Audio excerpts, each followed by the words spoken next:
And so again, good morning and welcome everyone. Happy Mother's Day.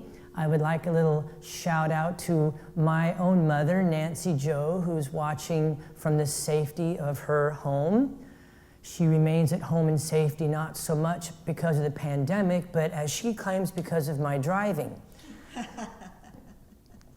So I don't know what she's talking about. And of course, today is Mother's Day, and now I'd always thought that this was a day for all mothers to celebrate. However, this is not exactly how Ann Jarvis, the founder of Mother's Day, how she had intended it to be. Back in 1908, she envisioned a much more personal day, a day when each person would remember their own mother.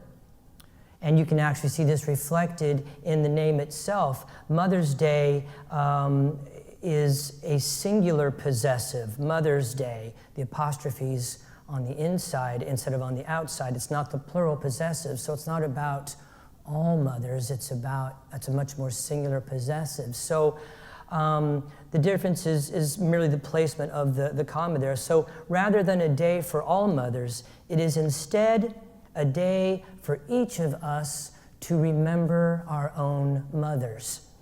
Now, I am also very aware that for some folks, the relationship with their mother may be very difficult or even painful.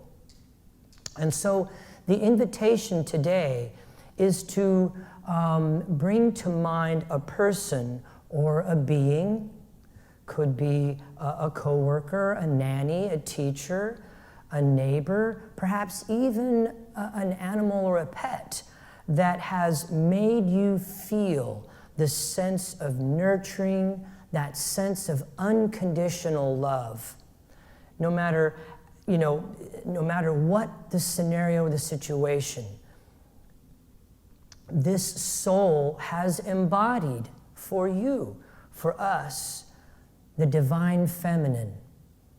This aspect or quality of loving you and making you feel nurtured and protected for exactly who you are, regardless of mistakes that you've made, experiences that you've had, things that you've done. None of those seem to matter to this being.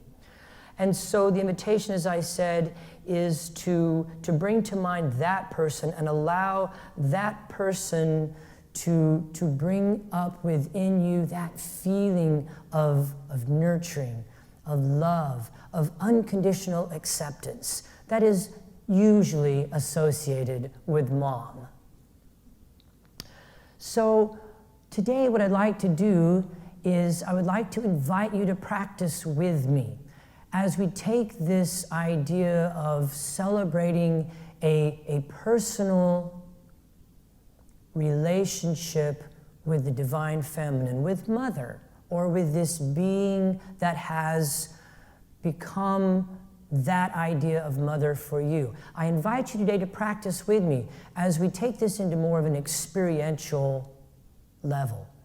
So it's not so much about me talking about mothers and about the divine feminine as it is to truly, deeply going within and experiencing that.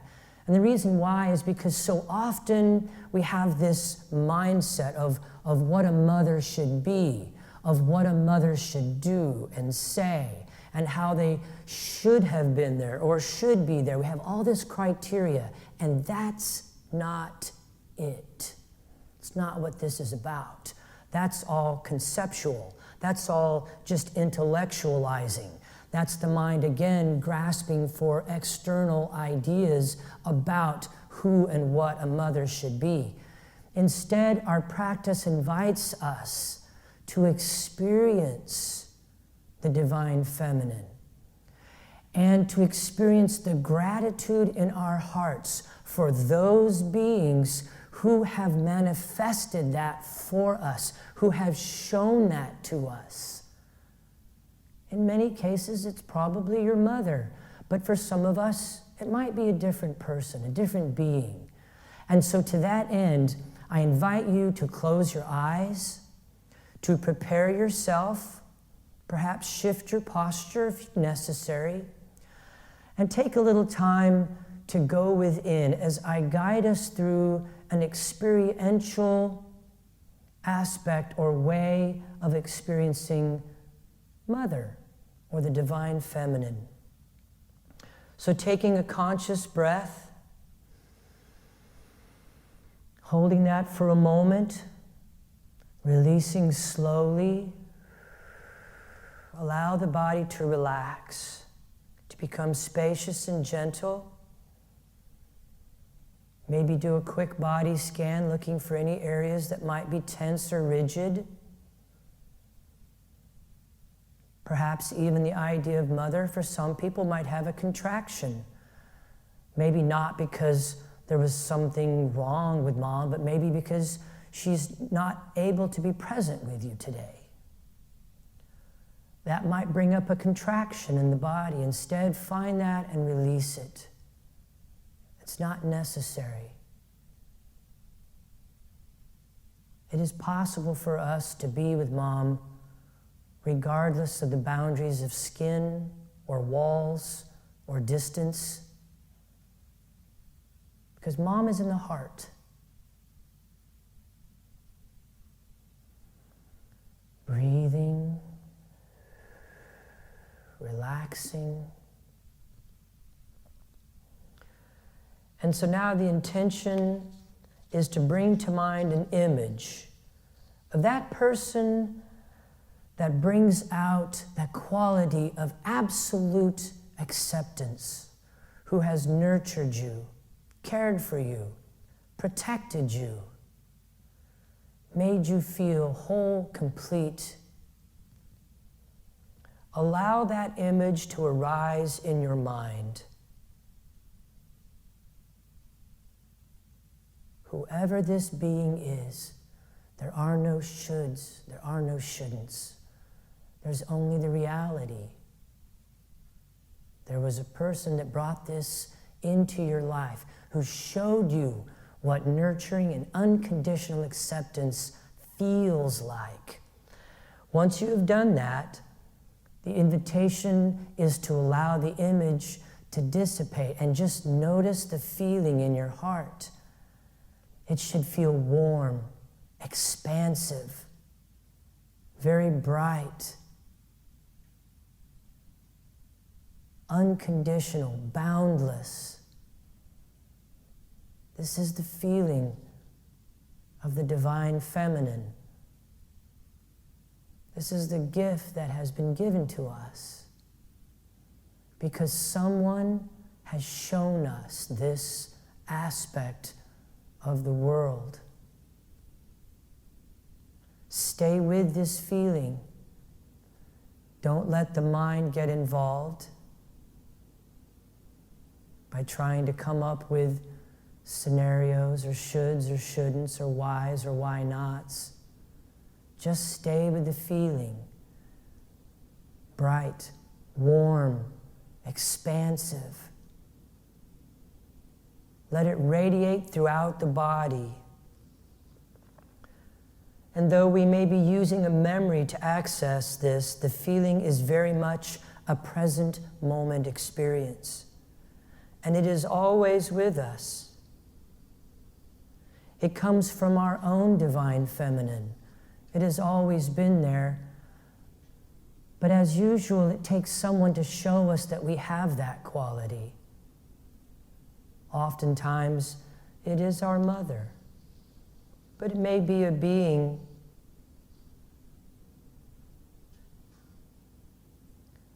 that came into your life and taught you this. And it's not that they are giving us something as much as it is they're bringing our awareness to what is already within us.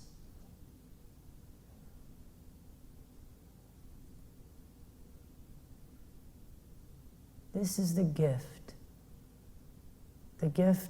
that moms or those divine beings who embodied that unconditional love, who were able to see us not as an ever-changing maze of concepts, ideas, emotions, and experiences, or what we know in our Buddhist practice as conditioning, but who were able to see us as we really are, our true essence, our light, our love, showing us and teaching us that this is possible.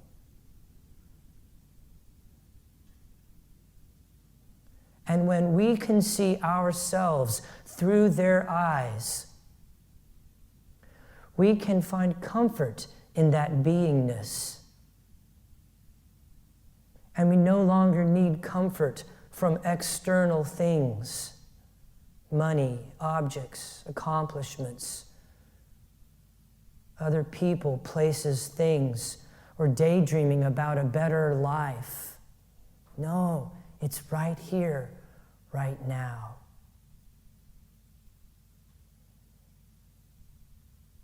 When you feel the need for comfort, return to this.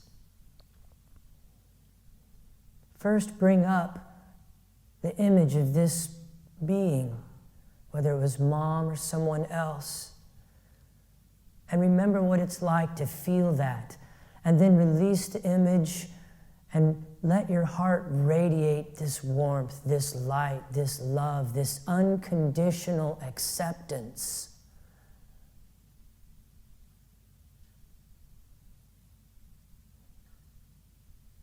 And this state of love, peace, joy, and equanimity, this is the gift from our mothers or the beings that we experience that way. This is their legacy. This is their continuation. This is how we repay those beings, is by cultivating this feeling, letting this light radiate out from us to encompass not only this form, but the forms around us, the people around us, our communities, our cities, our nations, and the whole world. When the Buddha spoke of how we can repay our parents in what has become known as the Filial Piety Sutra, there is no way to repay the kindness of a mother or for these beings that showed us the divine feminine. There is only one way, and that is to practice this joy, this peace, this acceptance, to feel this in our heart and to radiate it out. It stands in stark contrast to all the worry, to all the anxiety, to cultivating perhaps even anger and blame for things, for us wanting things to have been a certain way. Instead of the acceptance, the reality of the way things actually are. When we cultivate this love, this radical, unconditional acceptance, that's how we repay Mom.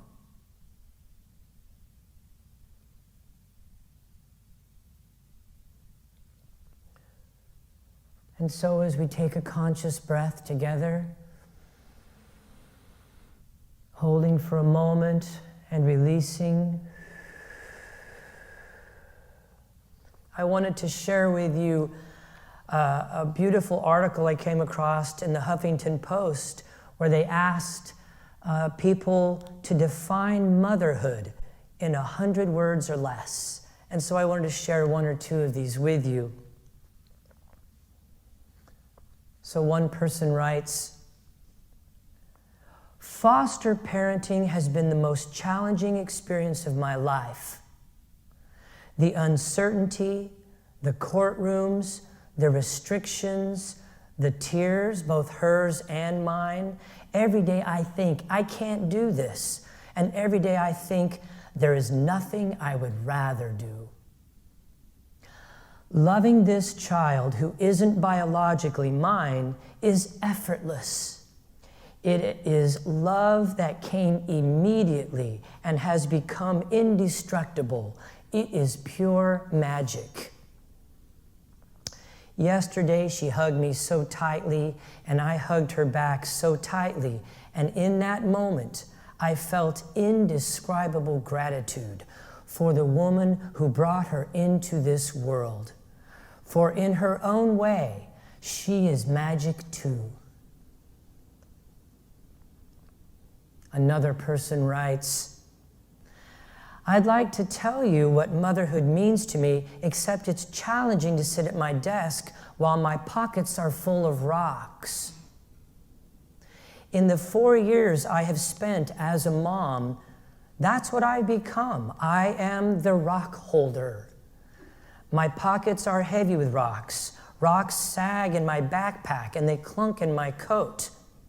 My son finds these rocks and urges me to have them, slips them into my good purse, sweetens the deal with crumbling leaves, an array of sticks and wild flowers, and the occasional cicada shell. He gives me the world, or at least tries to.